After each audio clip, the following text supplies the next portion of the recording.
Praise the Lord. आप सभी को जय मसीह की। और मैं मसीह मंथन बैठक की तरफ से सिस्टर एस्तर आप सब लोगों को जय मसीह की बोलती हूँ। और मैं जानती हूँ कि इस समय ये जो सब लोग क्रिसमस का सेलिब्रेशन कर रहे हैं, जबकि बाइबल में अगर आप पढ़ें तो कहीं पर भी मसीह के जन्मदिन की खुशी या इस तरह से इजहार करना बाइबल में नहीं लिखा, जिसके लिए आज दुनिया में इतनी धूम मनाई जाती है कि उद्धारकर्ता पैदा हुआ, जबकि इस बात को नहीं समझ पा रहे कि मसीह जो कि परमेश्वर का वचन देहधारी हुआ, वो मनुष्य के बीच में डेरा किया, वो कोई 2025 साल पहले पैदा नहीं हुआ, बल्कि वो इस पृथ्वी पर आया मनुष्य बनकर, क्योंकि पहला मनुष्य फेल हो गया, इसलिए उसे आना पड़ा। जिसके लिए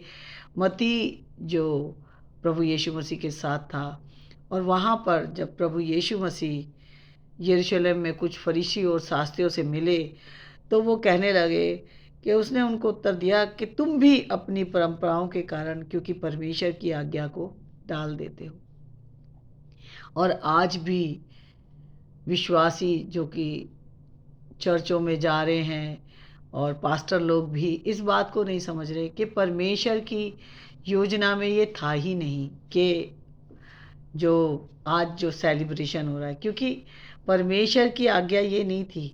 परमेश्वर की आज्ञा थी कि जाओ और जाति जाति के लोगों के बीच में सुसमाचार सुनाओ। उन्हें, वो जो भटके हुए हैं, उन्हें वो जो इस समय सताव में हैं, वो उन्हें जो कि दुख और तकलीफ़ में, उनके पास जाने के लिए बोला था। ना कि हम देख रहे हैं चर्चों में जो क्रिसमस ट्री को लगाकर और खुद ही खाना बनाकर, खुद ही केक काट कर खुद ही खाया जा रहा है।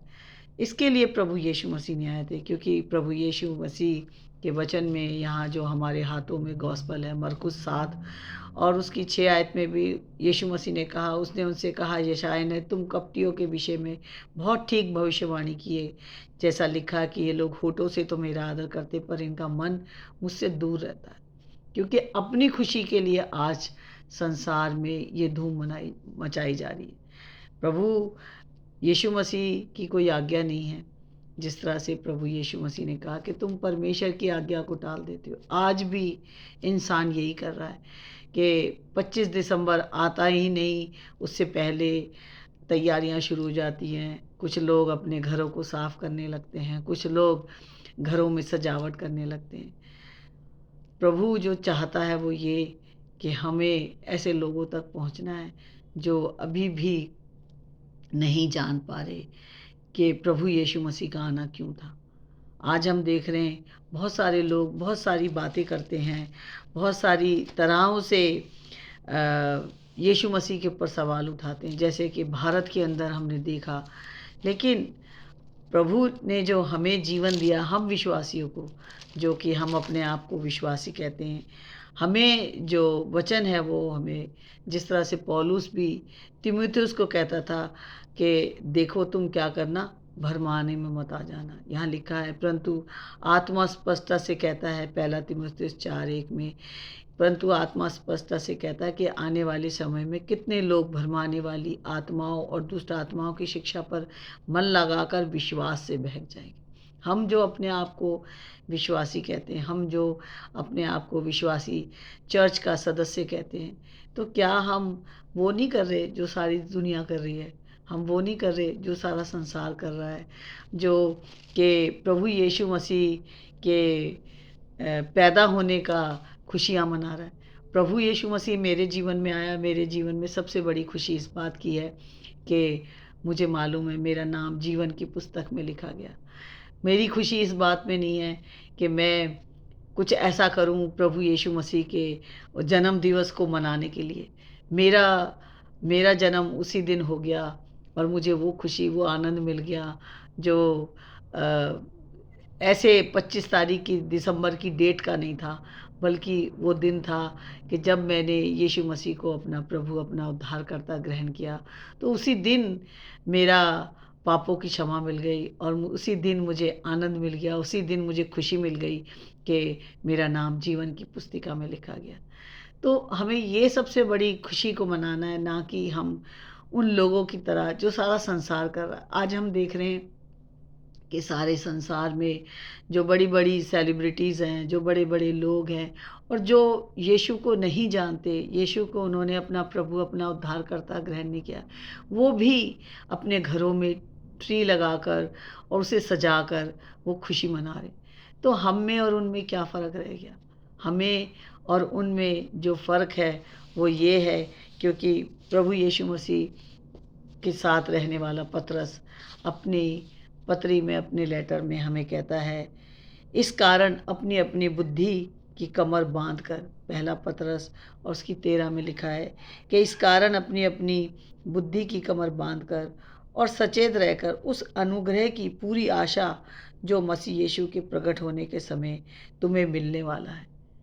हमें ये जो आज दुनिया कर रही है, जिसे विदेश में तो हैप्पी हॉलीडेज़ कहा जाता है, उसे हैप्पी क्रिसमस भी नहीं बोलते। क्यों?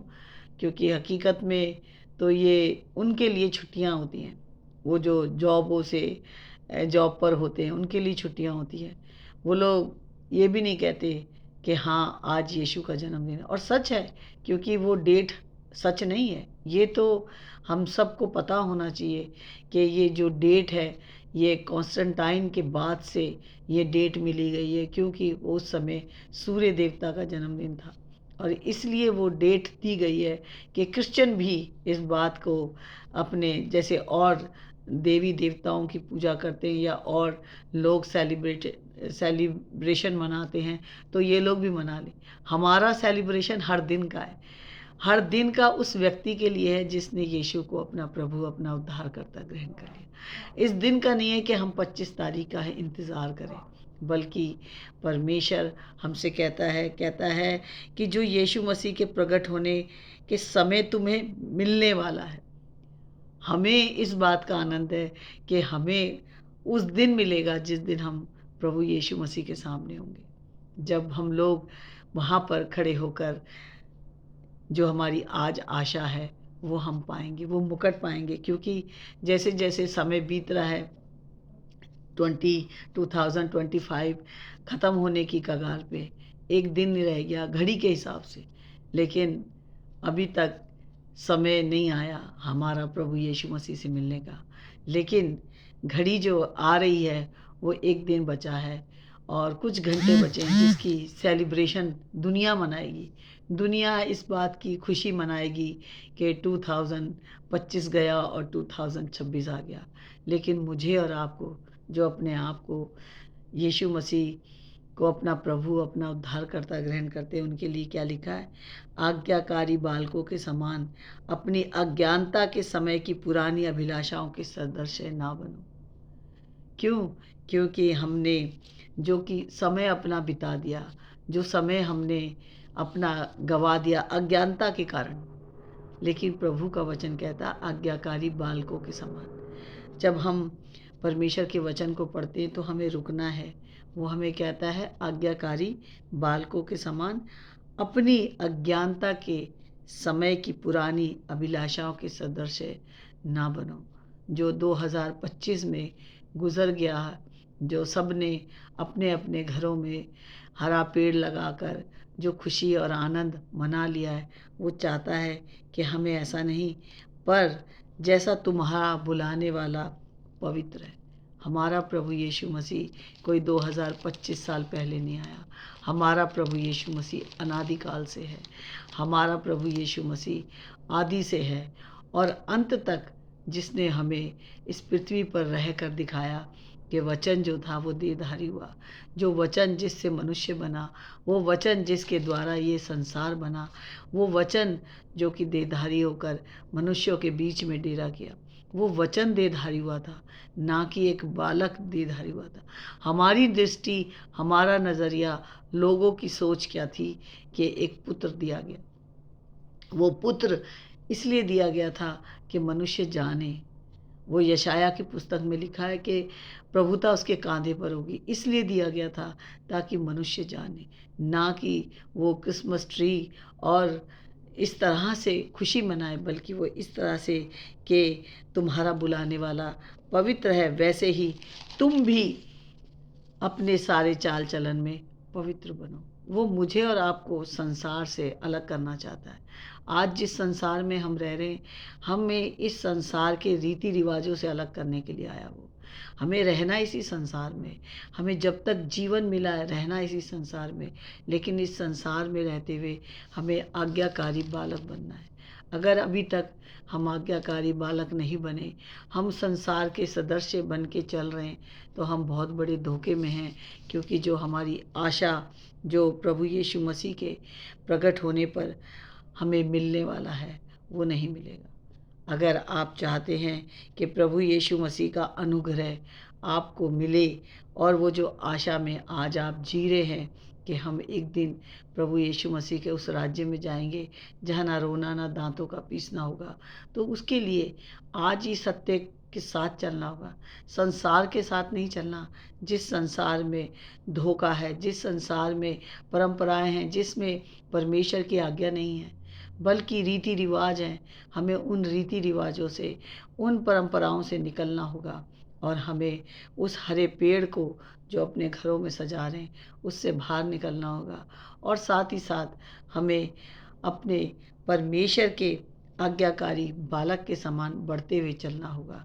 यही 2025 हम सब के लिए, जैसे परमेश्वर ने हमें बुद्धि दी, समझ दिया, ज्ञान दिया, सामर्थ्य दी कि हम उसके काम को कर सके, इसी तरह हमें 2026 में भी करना है।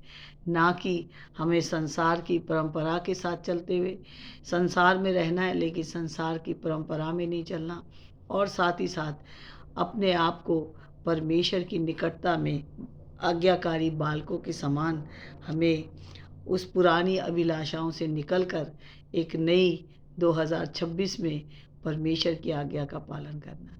आप सभी को नया साल मुबारक हो, और जिस तरह से प्रभु ने हमें 2025 में काम करने की ताकत और बल दिया है, इसी तरह 2026 में भी हम प्रभु का काम करते हुए आगे बढ़ते चले जाएं, और बहुत सारे लोगों को आग से झपट लें, जो कि नरक की आग है, जो कि मनुष्य को ये जीवन नहीं दिखाई देता, मृत्यु के बाद भी एक जीवन है।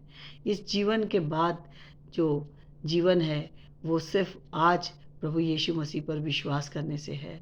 अगर जितनों ने उस पर विश्वास किया, अनंत जीवन उन्हीं का है, हर एक का नहीं। आप सभी को परमेश्वर आशीष दे। महान जीवित पिता परमेश्वर, मैं धन्यवाद करती हूँ कि गुजरे 25 साल में पल पल में आपने हमें संभाला है, मुझे संभाला है, मेरे घराने को संभाला है, मेरे परिवार के एक एक सदस्य को संभाला है। मैं उसके लिए आपका लाख लाख धन्यवाद करती हूँ।